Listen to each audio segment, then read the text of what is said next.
ইসরায়েলের সঙ্গে গাজায় যুদ্ধবিরতি নিয়ে আলোচনার সময় ও অস্ত্র সমর্পণের ইচ্ছা প্রকাশের খবর প্রত্যাখ্যান করেছে ফিলিস্তিনি প্রতিরোধ আন্দোলন সংগঠন হামাস।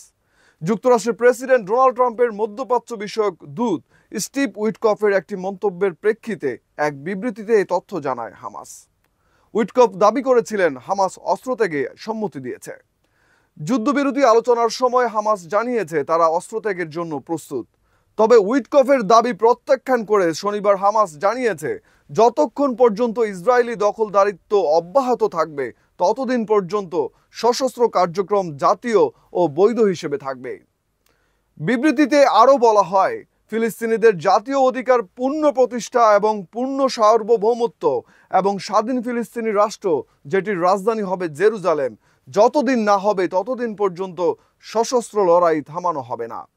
এর আগের দিন শুক্রবার উইটকফ গাজার দক্ষিণাঞ্চলে বিতর্কিত জিএইচএফ পরিচালিত একটি ত্রাণ কেন্দ্র পরিদর্শন করেন। সেখানে তিনি বলেন, এই সফরের উদ্দেশ্য হলো মার্কিন প্রেসিডেন্ট ডোনাল্ড ট্রাম্পকে গাজার মানবিক পরিস্থিতি সম্পর্কে সরাসরি ধারণা দেওয়া এবং খাদ্য ও চিকিৎসা সহায়তা পাঠানোর একটি কার্যকর পরিকল্পনা তৈরি করা।